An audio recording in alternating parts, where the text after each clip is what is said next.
할렐루야. 오늘 저희가 살펴볼 성경 속 인물은 엘리야입니다.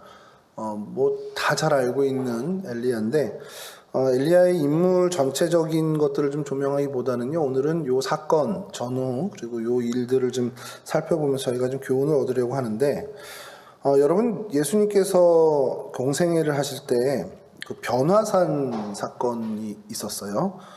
베드로, 야곱, 요한을 데리고 변화산에 오르셨는데 환상 중에 나타난 인물이 있습니다. 구약의 인물 두 명이 있는데 모세와 오늘 우리가 살펴볼 엘리야입니다.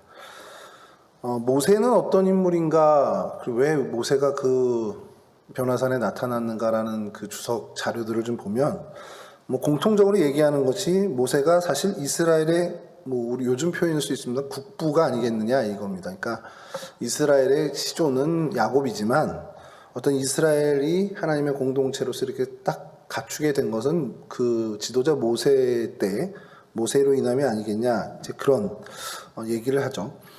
다들 동의하실 겁니다. 그래서 모세가 나라를 세우고 그 율법을 백성들에게 전달한 그런 인물이라 그 변화산에 모세가 나타난 것, 그거는 누구도 나타날만 하다라고 인정할 수 있습니다.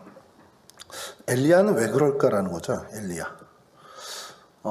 그 엘리야가 등장한 이유, 그거에 대해서 많은 주석서들이 이야기를 하는데, 제일 설득력 있는 것이 저는 이거라고 좀 생각하게 하는 것이요. 하나님이 이스라엘 백성, 오늘날도 마찬가지입니다만 이스라엘 백성에게 말씀하시는 두 가지 통로가 있었습니다.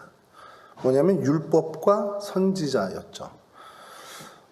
예수님께서도 가장 큰 계명에 대해서 말씀하실 때 하나님 사랑, 이웃 사랑이라는 두 계명을 말씀하시면서 뭐라고 얘기하시느냐, 마태복음 22장 37절에서 40절인데요. 제가 좀 읽어드리겠습니다.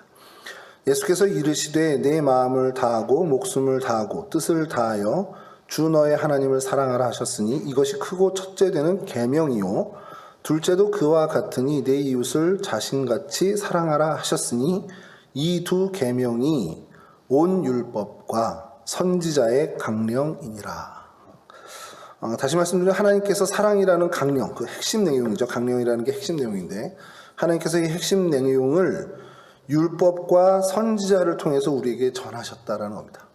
그러니까 율법 그러면 대표적인 인물이 모세, 그러면 한 축인 선지자, 그 선지자의 상징적인 인물이 엘리야라는 거죠. 신약에서도 예수님도 율법과 선지자는 이 두 축의 선지자의 상징적인 인물로 이 엘리야, 그 수많은 선지자들이 있는데 그 중에 이 엘리야를 상징적인 인물로 밝히실 만큼 엘리야는 당시의 이스라엘 백성들뿐만 아니라 우리가 오늘날의 우리도 선지자 그러면 엘리야를 먼저 떠오르게 된다라는 겁니다. 이 사건 말고도 그냥 엘리야 그러면 우리가 대단한 선지자라고 할 수 있는 것은 전무후무, 전에는 한 건이 있었는데 하늘로 죽음을 보지 않고 올려간 유일한 선지자의 유일한 구약의 에녹이 또 있지만 그런 선지자였다라는 거죠. 그것만으로도 엘리야가 얼마나 대단한 선지자였냐라는 것을 저희가 알 수 있게 됩니다. 하나님의 말씀을 선포하는 선지자로서 자신의 인생을 헌신했던 사람, 그리고 하나님의 그 살아계신 능력을 어떻게 보면 가장 드라마틱하고 실감나게 보여준 대표적인 선지자라는 데는 우리 모두가 동의하고 있습니다. 죽음을 맛보지 않고 승천한 위대한 선지자였고요. 근데 그런 어떤 그의 면모에 조금은 좀 저희가 의아할 수 있는 것이 그의 출신, 그냥 성경에서 별로 이렇게 말하지 않습니다. 요단강 동편 그 길르앗 지방의 작은 마을이라는 디셉이라는 마을이 있는데 그 디셉의 출신이라는 거, 그 정도가 답니다. 어떤 출생이나 신상 명세에 대해 성경이 그렇게 밝히고 있는 것이 별로 없어요. 그래서 결국에 성경은 그의 출신이나 배경 그거라기보다는 엘리야가 활동하면서 했던 그 모든 사역과 그의 어떤 역할, 이런 부분에 초점을 맞추는 걸 더 어떻게 보면 강조하고 있다라고 보면 됩니다. 그러니까 엘리야라는 인물을 통해서 하나님이 어떻게 역사하셨다, 이걸 좀 보여주고 싶은 거죠. 그의 배경이나 그가 누구의 아들이나 이런 것들은 다 그래서 거의 다루지 않는 그런 어떻게 보면 내용을 성경에서 우리가 보게 됩니다. 엘리야의 이름이 뜻이 뭘까? 그러면 여호와는 하나님이시다. 나의 하나님은 여호와이시다. 이 뜻을 갖고 있습니다. 이게 굉장히 큰 의미를 갖고 있는 거죠. 여러분, 오늘 우리도 그렇지만 엘리야를 많은 사람들이 바라보고 또 그에 대해서 관심 갖고 또 그를 연구하는 이 모든 과정들을 거칩니다. 거치면서 나름대로 교훈을 다 찾아낼 거예요. 엘리야의 인성이나 인품, 그리고 엘리야의 어떤 사역자의 모습, 가뭄에 3년 6개월 동안 비를 이렇게 멈추게 했던 여러 가지들을 바라볼 겁니다. 바라보면서 각자 나름의 교훈을 찾아낼 거예요. 각자 나름의 교훈을 찾아내는데, 그런데 이 모든 과정을 거쳐서 결국 우리가 다다라야 할 결론이 뭐냐면 그의 이름이라는 겁니다. 그의 이름, 여호와는 하나님이시다. 나의 하나님은 여호와이시다. 여호와 그분만이 참 하나님이시다라는 그것을 발견해내야 되는, 그것이 우리의 공통적인 결론이 돼야 한다는 겁니다. 그러니까 하나님이 미리부터 그의 이름을 통해서 야, 니네가 엘리야에 대해서 연구하지, 엘리야에 대해서 살펴보지, 그 결론은 이거야 하면서 그의 이름을 먼저 우리에게 밝혀주신다는 겁니다. 시대의 배경이 그렇습니다. 솔로몬 아들 르호보암 시대 이스라엘이 이제 분열이 되죠. 남북으로 분열되고 남왕국은 그냥 계속 그 왕조가 이어져 갔는데 북이스라엘은 계속해서 반란이 일어나고 왕조가 바뀌고 이렇습니다. 시해하고 왕을 죽이고 왕조를 세우고 굳히고 이런 것들이 계속 이제 반란을 일으키는 것들이 일어나는데 그 어떤 역사도 참 다루면 참 재밌을 것 같기도 하지만 어쨌든 북이스라엘의 그 첫 단추가 어떻게 잘못 끼워졌냐면 남유다의 수도인 예루살렘으로 예배하러 가는 백성들을 막기 위해서 북이스라엘의 베델과 단에 어떻게 보면 금송아지를 세우고 거기서 하나님을 예배하라고, 하나님께 제사를 드리라고 이제 그렇게 마련을 했죠. 사실 하나님께서 가장 가증스럽게 여기는 행위가 그 첫 단추부터 시작이 된 겁니다. 그 이후에 북왕국에는 단 한 명의 선을 베푸는 왕이 등장하지 못합니다. 모두가 다 악행을 한 왕으로만 그 역사가 계속해서 이어져 가죠. 그 중에서 최악의 왕으로 평가받는 인물이 있는데 바로 아합이라는 왕입니다. 북이스라엘의 7번째 왕 아합인데 그 시대는 정말 문자 그대로 암흑 시대였습니다. 군사력은 어느 정도 있었고요. 경제적으로도 어느 정도 풍요를 맞는 시절이긴 합니다만 신앙적인, 종교적으로 극도로 타락한 시대, 더 이상의 타락이 없다라고 얘기할 정도로 극도로 타락한 시대였습니다. 아합 왕이 주변 국가와 그 혼인으로 이제 동맹을 맺는 정책을 폈는데요. 그러다 보니까 그 혼인을 통해서 들어온 이방 문화들, 특별히 이방 종교 문화가 성행하게 됐고, 그래서 이방의 우상 숭배를 그냥 놔두는 정도가 아니라 강요를 하면서 섬기도록 부추겼습니다.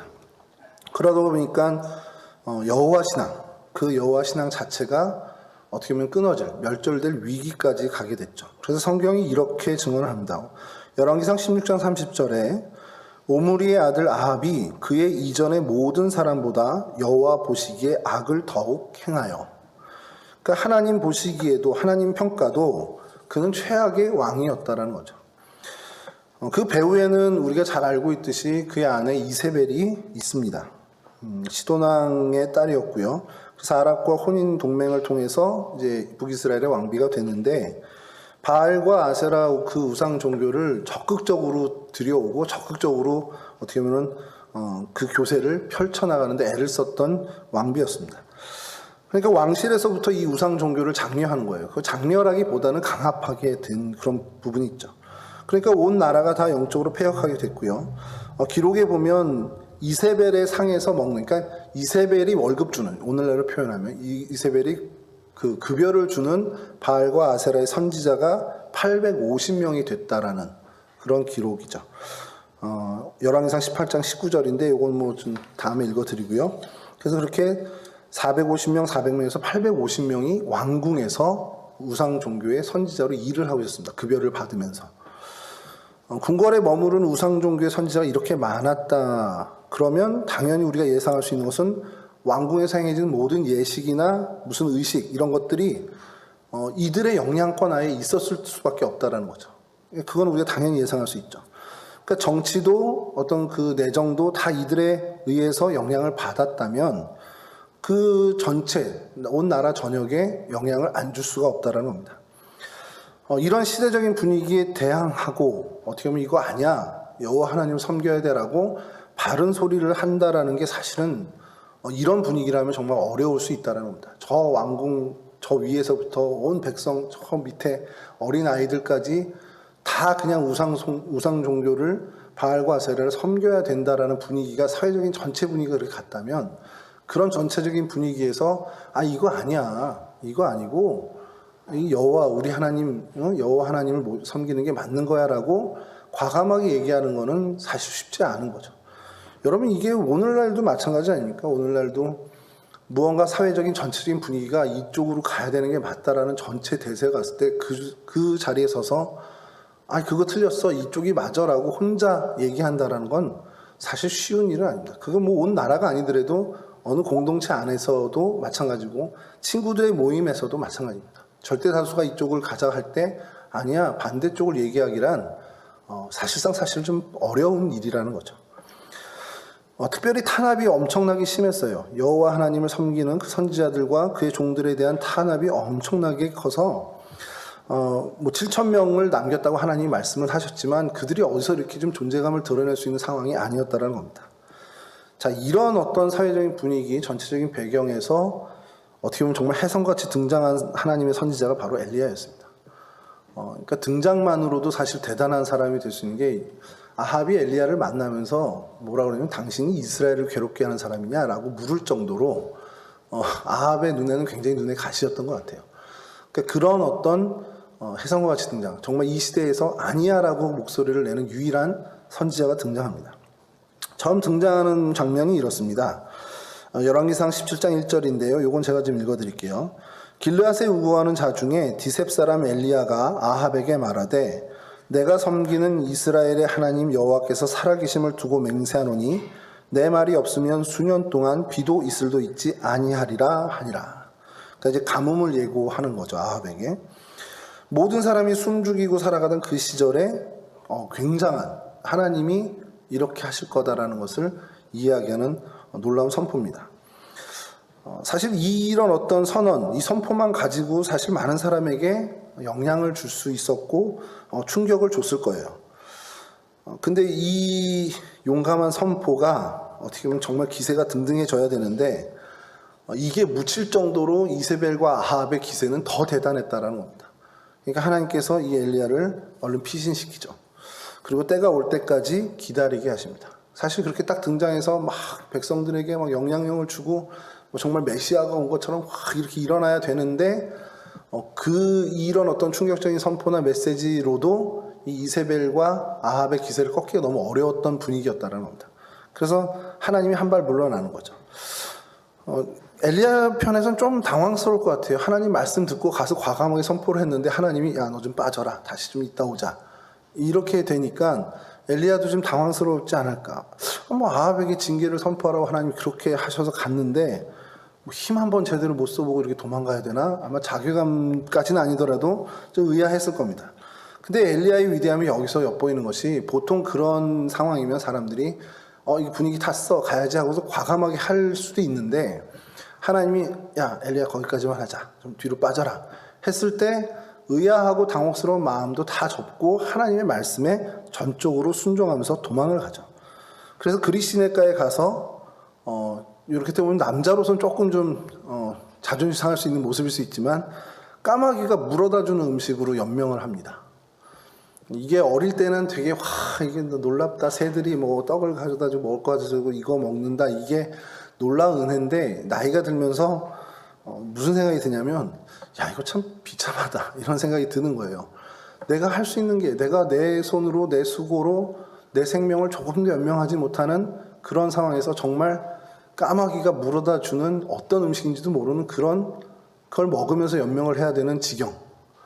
그러니까 오늘로 치면 정말 구걸하면서 먹는 어떤 그런 모습일 수 있는데 이게 인간적인 시선에선 그렇게 보이죠. 이게 참 비루하다. 이게 어떻게 이렇게까지 내가 살아야 되나?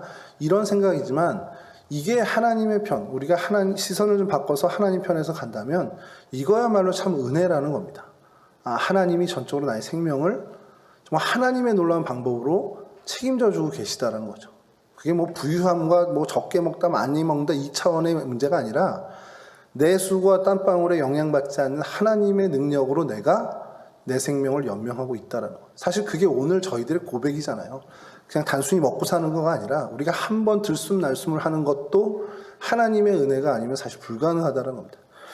요즘 제가 저희 아버님이 좀 많이 몸 상태가 안 좋으시고 연로하셔서 지금 상태가 좀 좋지 않으신데, 그래서 월요일마다 이제 가서 이제 아버님 계속 한 두어 달째 지금 계속 월요일마다 가서 아버님 이제 검진하고 뭐 치료받고 하는 걸 하고 있는데, 눈에 띌 정도로 계속 아버님이 약해지시는 걸 이제 봐요.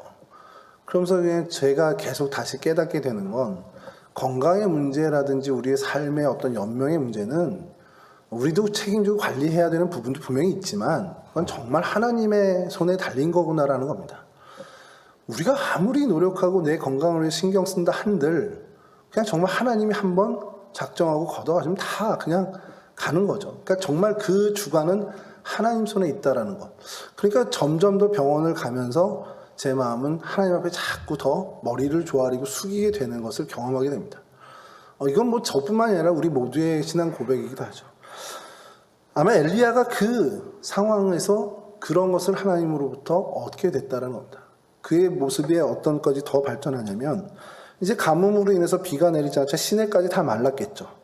그러다 보니까 까마귀가 물어다 주는 것에 이제 한술 더 떠서 이방인 여인에게 가서 공개받아서 그 생명을 연명하는 지경까지 가게 됩니다. 이건 뭐 그냥 이스라엘 유대교회에 있는 이스라엘 남자로서는 참 어떻게 보면 굉장히 자괴감에 빠질 수 있는 상황입니다. 이방 여자 집 가서 사르밧 과부에게, 그것도 과부에게 가서 내 생명을 의지해야 되는 상황으로 하나님이 모시죠. 그것은 하나님이 온전한 믿음과 온전한 순종을 엘리야에게 다시 한번 요구하시는 그런 장면이라고 할 수 있습니다. 엘리야가 신세 져야 할 이방인 과부, 그러나 그를 통해서도 하나님은 지켜주실 거다라는 그 믿음을 갖고 나아간다는 거죠. 그리고 그 믿음이 어떻게 보면 흔들리지 않았던 엘리야가 하나님의 지시를 따랐고, 그래서 하나님이 정말 무한한 공급원이라는 것을 인정하는 경험을 하게 되죠. 통의 가루와 그 병의 기름이 계속해서 일어나는 것을 보게 되죠. 여러분, 신앙의 눈을 가진 사람만이 사실 이것을 볼 수 있는 겁니다. 그러니까 우리의 눈으로는 사실 볼 수 있는 게 아니라 신앙의 눈, 영적인 눈을 가진 사람만이 이러한 역사를 미리 볼 수 있게 되는 거고, 그리고 그 믿음의 눈이 있는 사람만이 하나님과 막힘없는 소통을 할 수 있게 된다는 것이죠. 그러니까 그런 어려운 상황, 생명이 오늘 내일 하고 있는 그런 상황에서도 조금은 여유를 가질 수 있고 조금은 우리 표현으로 태연해질 수 있는 것이 이 믿음의 눈을 가진 사람들은 가능하다라는 거예요. 오직 하나님 손길에 있다, 하나님의 손에 달렸다라는 것을 인정한 이 엘리야는 그런 화평, 그런 평강을 찾게 된다는 겁니다. 그렇게 시간이 흘러서 3년이 흐른 다음에 하나님께서 이제 다시 엘리야에게 명령을 하시는데, 열왕기서 18장 1절입니다. 많은 날이 지나고 제3년에 여호와의 말씀이 엘리야에게 임하여 이르시되 너는 가서 아합에게 보이라. 내가 비를 지면에 내리리라. 이제 가뭄을 끝내겠다라는 것을 가서 선포하라고 얘기합니다. 근데 그때까지만 해도 이 아합과 이세벨은 이 엘리야를 찾으려고 막 정말 혈안이 돼 있었습니다. 그래서 찾아서 정말 죽이려고 애쓰고 있었죠. 그런 상황에서 아합 앞에 다시 선다라는 건 대단한 용기입니다. 근데 엘리야는 이제 그 용기를 가진 사람이 됐죠. 왜냐하면 하나님이 함께 하심을, 또 뭐 이후에도 알겠지만 그런 상황에서 또 하나님이 빠지라고 또 빠져요. 그러니까 엘리야는 철저하게 하나님이 가라 하면 가고 서라 하면 서고 뒤로 물러나라면 물러나는 그런 온전한 순종의 선지자가 되어 있는 상황이었습니다. 근데 어쨌든 그런 정말 기세가 당당한 그 아합과 이세벨 앞에 다시 서는 상황에 몰리게 됐습니다. 그때 이제 아합을 만나러 가죠. 성경 내용은 그래요. 그 국내 내신 오바댜를 만나게 돼서 거기서 이제 이야기하면서 결국에 이제 그 갈멜살 대결을 제안하게 되고 그것을 아합이 수용하면서 오늘 우리가 읽었던 본문 갈멜살 대결이 이제 성사가 되게 됩니다.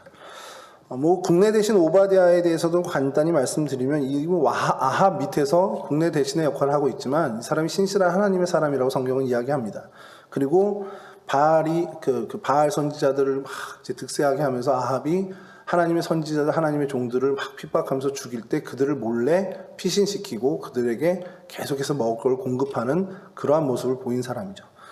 여하튼 그 사람을 먼저 만나고 그래서 그로 인해서 연결지어져 아합을 다시 만나면서 이 갈멜살 전투가 시작되는데 바알의 선지자 450명, 아세라의 선지자 400명이 갈멜산에 이제 모입니다. 그리고 이쪽은 엘리야 혼자 등장을 하죠. 어떤 신이 진짜 하나님이냐, 어떤 신이 진짜 참신이냐를 결판 내자라는 것이죠. 20절입니다. 18장 20절입니다. 아합이 이에 이스라엘의 모든 자손에게로 사람을 보내 선지자들을 갈멜산으로 모으니라. 오늘 우리가 읽었던 본문 첫 번째 구절입니다. 자, 갈멜산에서 이와 같은 일이 이제 성사가 됐다라는 걸 백성들도 이제 다 알게 된 겁니다. 자, 사람을 보내서 다 그 아합이 자신의 선지자들을 다 불러 모으는 거죠. 갈멜산에 얼마나 많은 인파가 몰렸을까? 그건 저희 상상 이상일 겁니다. 그래서 정말 개미떼처럼 모여들어서 그 결판을 구경하려고 사람들이 모였죠. 바알의 지지자들이 엄청나게 이제 450명에다 또 400명까지 왔으니까 그 사람들이 이제 먼저 시작을 하는 거겠죠. 그러면서 이제 결판이 시작되는데 엘리야가 이제 백성들에게 먼저 다 모였을 때 이렇게 얘기합니다. 18장 21절인데요. 엘리야가 모든 백성에게 가까이 나아가 이르되 너희가 어느 때까지 둘 사이에서 머뭇머뭇하려느냐 여호와가 만일 하나님이면 그를 따르고 바알이 만일 하나님이면 그를 따를지니라 하니 백성이 말 한마디도 대답하지 아니하는지라.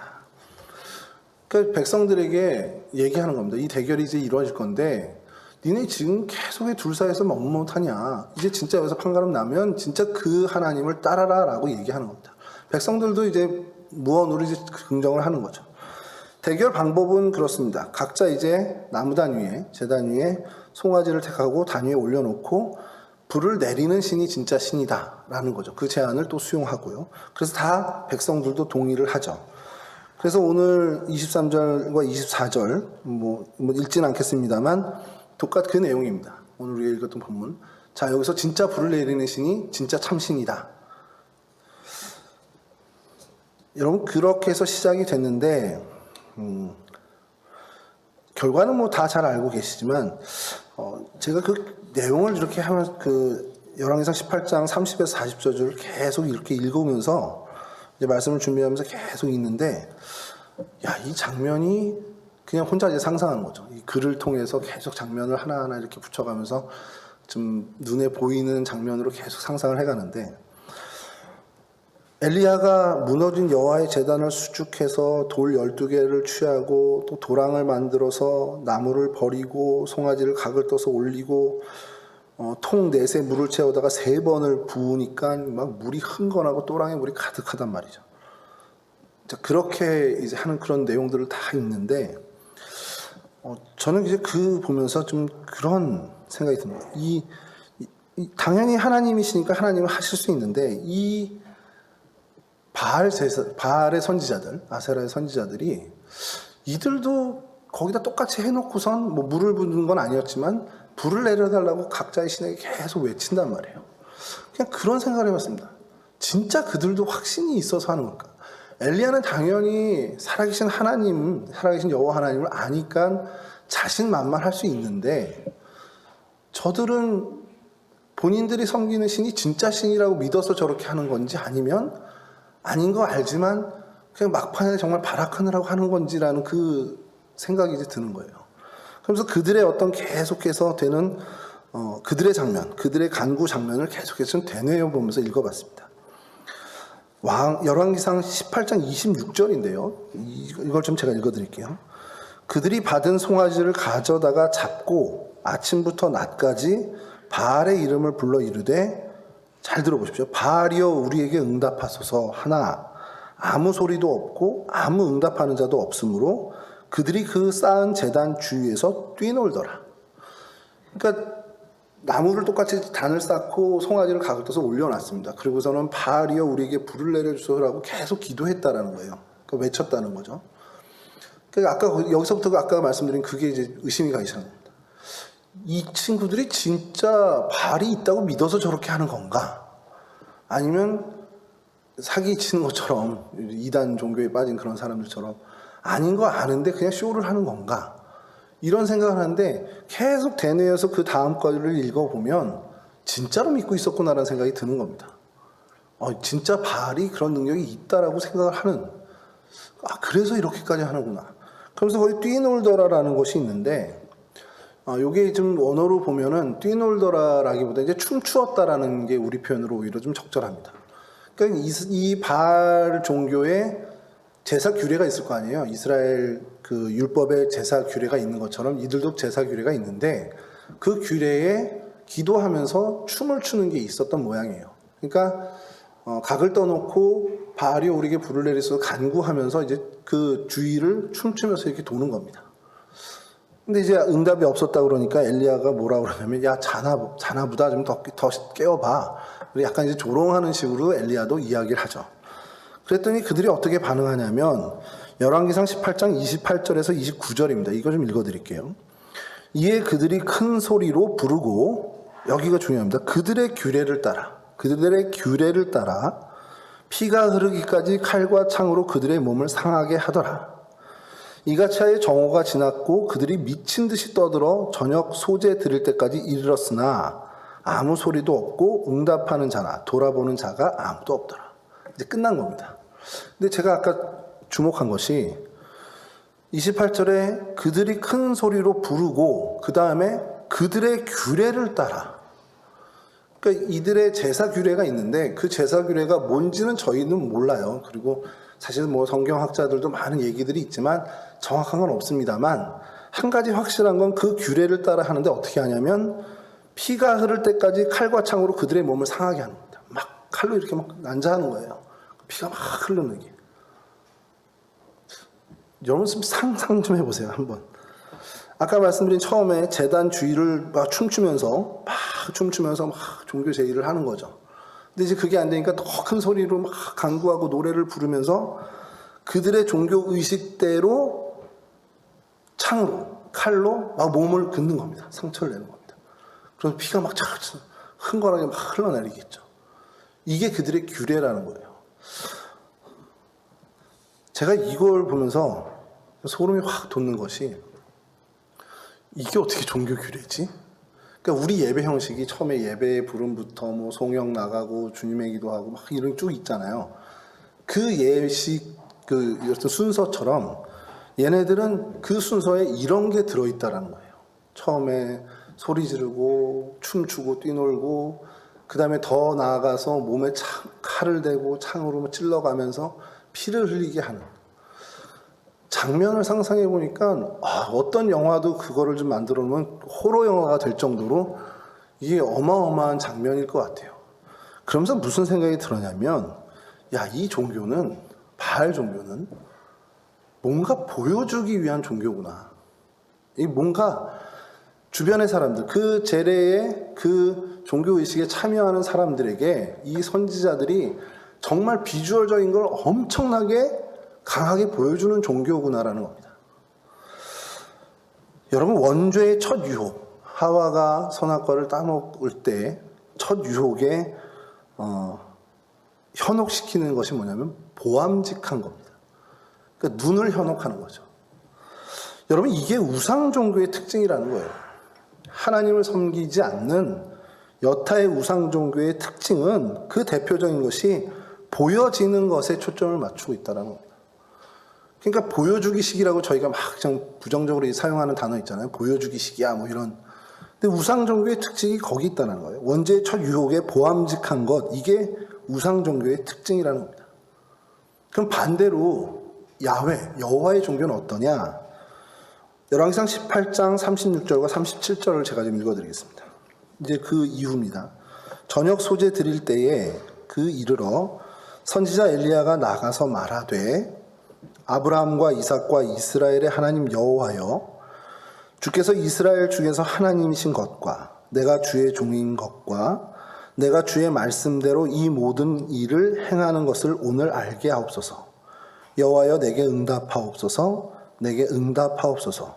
이 백성에게 주 여호와는 하나님이신 것과 주는 그들의 마음을 되돌이키심을 알게 하옵소서.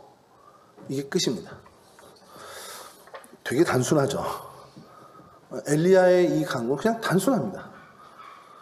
하나님이 하나님이신 거 보여주세요. 내가 하나님의 종인 거 알게 해주세요. 내가 하나님이 모든 게 하나님이 하라 하신 걸로 하는 것임을, 그래서 하나님이 하나님이시고 백성을 돌이키고자 하시는 그 하나님의 뜻을 이 시간 밝혀주십시오 라고 기도하는 거 하나였습니다. 볼 게 하나도 없어요. 그 볼거리는 진짜 하나도 없습니다. 여러분, 이게 진짜 여호와 종교, 이게 진짜 기독교입니다. 눈에 보이는, 그러니까 눈에 매력적인 것은 하나도 없는 게 여호와 종교, 기독교입니다. 왜 그러냐? 가만히 생각해 보니까 맞는 거예요. 그게 보이지 않는 하나님을 섬기는 종교니까 보이는 게 뭐 매력적인 게 있을 수가 없는 겁니다, 애초에. 근데 여러분, 제가 무슨 얘기를 하고 싶은 건지 이제 감을 잡으셨죠? 우리 기독교는, 우리 하나님을 섬기는, 여호와 하나님을 섬기는 우리는 눈에 보여지는 것을 쫓는 게 아니라 영적인 교통, 정말 믿음으로 보는 거, 믿음으로 하나님을 만나는 그거에 초점을 맞춘 종교죠. 그리고 그게 우리의 답니다, 사실은. 그러니까 인간적인 눈으로 어떤 매력을 찾아도 찾을 수가 없는 게 애초에 우리예요. 우리 신앙이 그렇습니다. 인간적인 매력, 어떤 눈에 좀 볼만한 그런 매력을 찾는 건 애초에 불가능한 종교입니다. 그런데 여러분, 교회 역사가 어땠습니까? 이제까지, 초대교회부터 지금까지 교회 역사가 어땠습니까? 사람들의 눈에 보암직한 것을 위해서 얼마나 애를 썼는지 우리 잘 알잖아요. 어마어마한 예배당을 만들고 성상으로 온갖 치장을 다 하고 온 성인들의 동상을 만들어가고 뭐 마리아부터 해서 온 성도, 예수상도 뭐 마찬가지고요. 그렇게 예배당을 꾸미고 또 예배 형식을 얼마나 눈에 현혹할 만큼 화려하게, 그리고 성이라고 하는 그것을 예전에 중세나 러시아 정교회 이런 데 그 성의를 보면 뭐 지금 성의는 옷도 아닙니다. 얼마나 화려하게 시장을 했는지 우리가 잘 알잖아요. 얼마나 정말 이 보암직한 것을 위해서 많은 수고를 했는지 우리는 잘 압니다. 근데 이 얘기를 할 때 한국교회는 자유로울 수 있을까 하면 또 그것도 아니잖아요. 제가 찬양 예배 1세대 정도 될 거예요. 제가 이제 고등부 청년을 넘어가는 그때 한국교회가 이제 막 찬양 예배가 붐이 시작될 때였습니다. 교회마다 다 이제 빔 프로젝터를 놓고 교회마다 찬양팀이 다 구성되고 이제 찬양 가사를 띄워주고 OHB부터 시작해가지고 궤도 OHP 넘어가서 이제 하는데 정말 은혜로웠어요. 너무 찬양이 막 넘쳐. 교회가 뭐 그냥 박수치고 북치고 하는 거에서 이제 한 걸음 더 나가서 뭐 정말 풍성한 음악과 그것으로 정말 하나님을 찬양하는데 너무너무 좋았습니다. 딱 거기까지 해야 되지 않았나라는 생각이 드는 거예요, 지금도.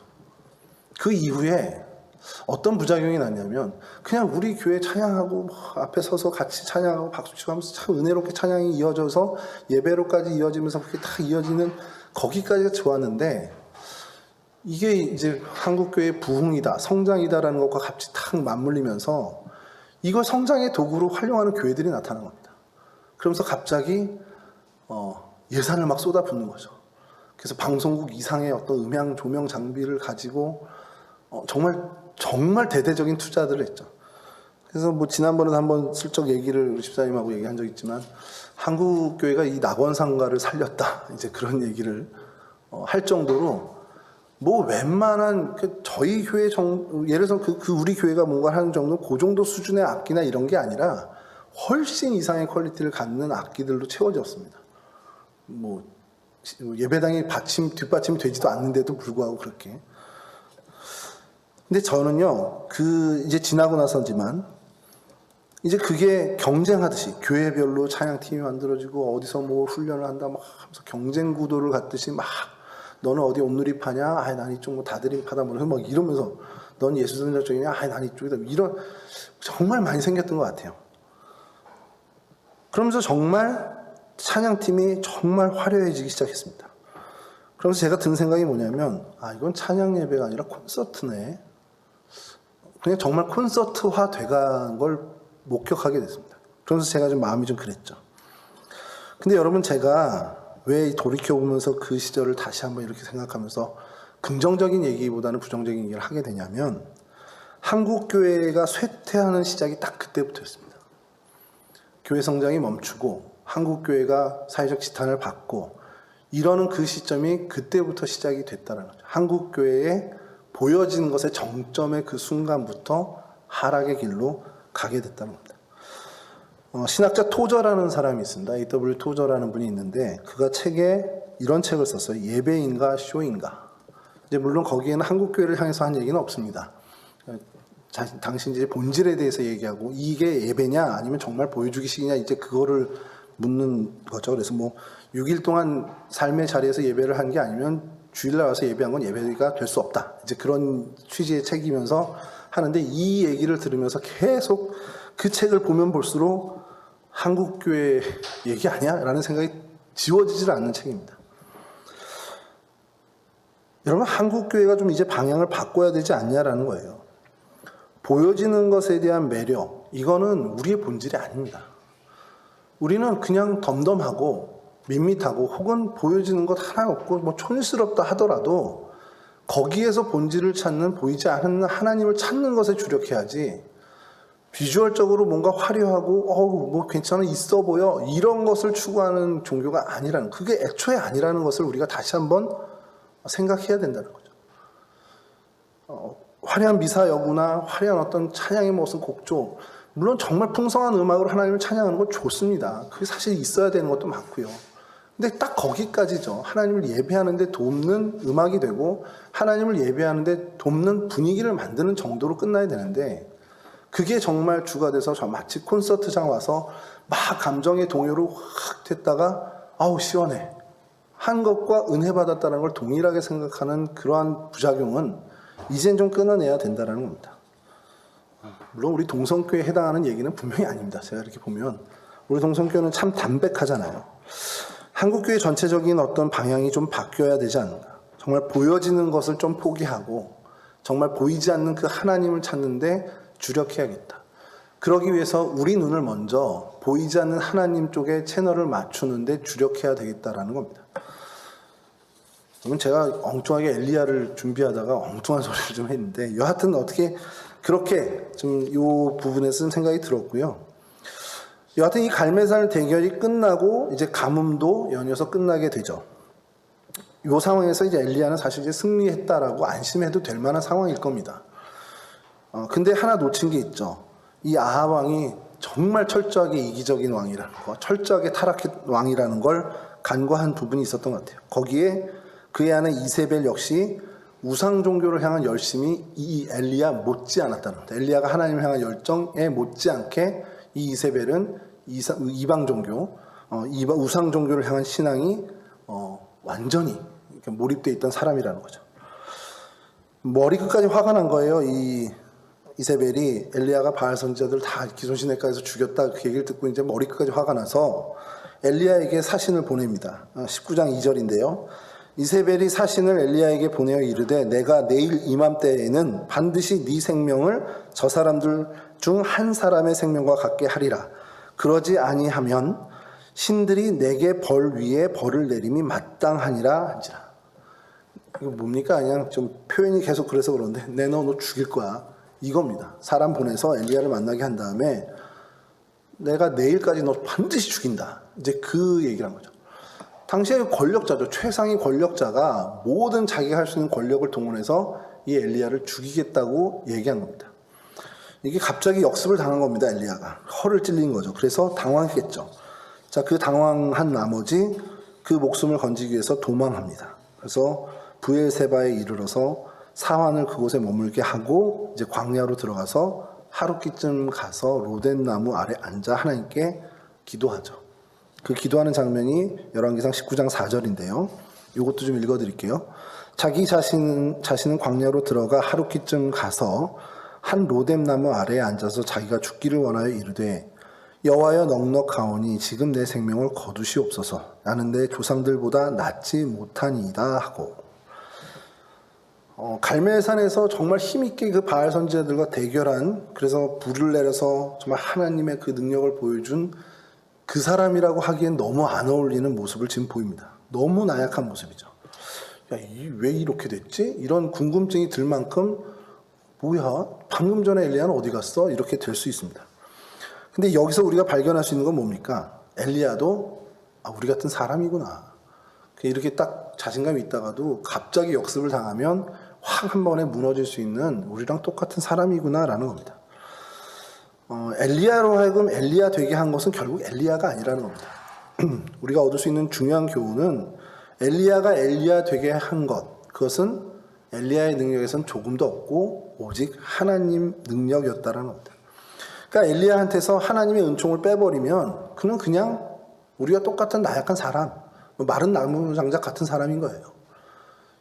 엘리야가 엘리야로서 선지자의 상징적인 인물이야, 갈멜살 전투에서 이렇게 승리를 했어라는 그 엘리야가 되는데 필요한 정말 필수 요소는 단 하나입니다. 하나님 능력이라는 겁니다.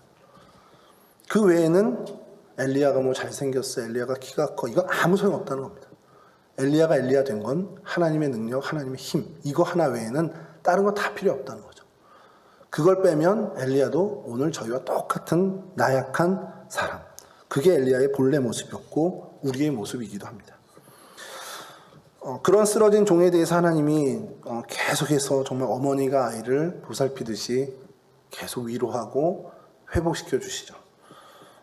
누워있을 때 천사들이 와서 그를 깨우고, 그래서 음식을 먹게 하고, 하나님이 지시한 호렙산으로 40주야 40야를 걷게 하고, 그래서 하나님의 그 능력, 하나님의 임재를 경험하게 하죠. 정말 지진 속에서, 타오르는 불길 속에서 하나님을 발견 못하고 정말 세미한 음성의 하나님을 발견하게 되고서 다시 힘을 내게 됩니다. 여러분, 세미한 소리, 그 속에서 하나님을 발견했다. 저는 그런 생각을 해요. 엘리야가 크고 강한 바람이 산을 가리고 바위를 부술 때 여호와가 없었다. 이거는 진짜 하나님이 그 자리에 안 계신 게 아니라 그 상황에서 하나님을 발견 못한 거고, 큰 지진이 일어났는데 거기도 여호와가 계시지 않았다. 큰 불이 일어났는데 여호와가 계시지 않았다. 그리고서 그 불 이후에 세미한 소리에서 하나님을 발견했다는 건 그런 상황들 속에서 늘 계셨지만 우리가 상황에 현혹되고 그것을 바라보다 보니 세미한 음성의 하나님을 발견 못한다는 겁니다. 그리고 그것이 다 지나간 이후에 하나님을 주목할 수 있을 때 겨우 하나님을 발견했다는 거죠. 오늘 우리가 이 모습을 보면서 좀 깨달아야 할 것은 우리에게 엄습해오는 모든 상황들, 우리가 맞닥뜨리는 모든 상황들 속에 하나님은 여전히 계십니다. 우리가 연약해서 하나님을 발견하지 못하고 하나님을 만나지 못할 뿐이라는 거죠. 내게 너무 막중한 일, 정말 하나님을 찾지도 못할 만큼 절망적인 상황에서 하나님을 보지 못하는 것과 마찬가지로 우리가 하나님께 더욱더 집중하지 못하면 상황에 휘둘려서, 상황에 현혹돼서 하나님을 만나지 못하는 그런 사람들로 살아갈 수밖에 없다는 겁니다. 하나님이 엘리야를 통해서 저희에게 말씀하시는 것은 언제나 어디서나 가만히 귀를 기울여 하나님의 음성을 듣기 위해 애쓰는 사람이 되어야 한다는 거예요.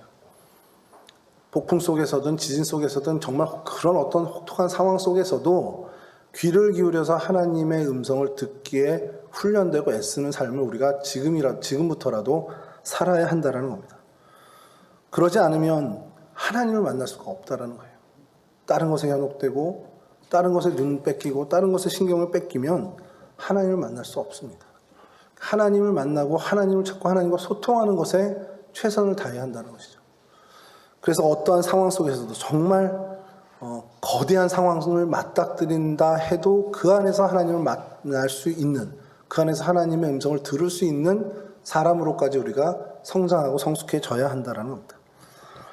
엘리야를 이렇게 얘기합니다. 야고보서 5장 17절에 18절에 우리에게 좀 희망이 되는 얘기인데요. 엘리야는 우리와 성정이 같은 사람이로되 그가 비가 오지 않기를 간절히 기도한즉 3년 6개월 동안 땅에 비가 오지 아니하고 다시 기도하니 하늘이 비를 주고 땅이 열매를 맺었느니라. 엘리야는 우리와 본질이, 성정이 같은 사람이라는 겁니다. 근데 우리가 본질적으로 같은 그 사람이 기도했더니 비가 안 오고 다시 기도했더니 비가 왔다. 야고보 사도가 이야기하는 건 뭐냐? 그 성정이 같은 우리도 하나님이 우리를 사용하시면 그와 같은 일을 할 수 있다라는 겁니다. 근데 그 일을 하자라는 걸 얘기하는 게 아니라 그런 위대한 선지자도 우리가 본질적으로 하나도 틀린 게 없다라는 거예요. 결국 뭐냐면 하나님의 손에 달려 있다라는 겁니다. 그러니까 우리가 하나님을 만나고 하나님과 소통하고 하나님과 밀접해지는 게 얼마만큼 중요하냐라는 거예요.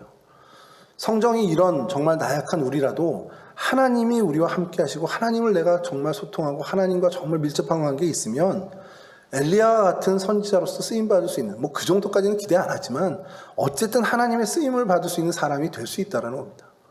그러니까 하나님께 붙어 있는 게 중요하다는 거예요. 하나님을 만나는 게 중요한 거고 하나님과 소통하고 있는 게 중요하다는 겁니다.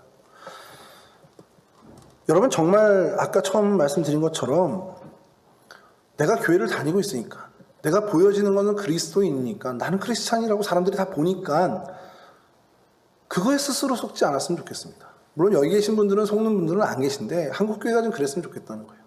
한국교회 성도가 정말 나 교회 다니고 있으니까 난 예배 드리고 있어. 난 주일 성수 잘하는데 뭐 그런 것으로 스스로 난 많은 사람들이 그리스도인으로 보고 있으니까 안심하지 않았으면 좋겠다는 겁니다. 정말 내가 하나님과 본질적으로 통하고 있는지, 하나님과 내가 정말 가까이 있는지, 정말 내가 본질적으로 예배하는, 보이지 않는 하나님을 추구하는 사람인지, 그냥 보여지는 그것으로 내가 그냥 한번 일주일에 하루 갔다 온 것으로 그냥 난 예배했어 스스로 그냥 속이고 있는 것은 아니길 바란다라는 것이죠. 정말 하나님, 보이지 않는 하나님을 찾기 위해서 애쓰는 수고가 우리 가운데 있길 원하고요.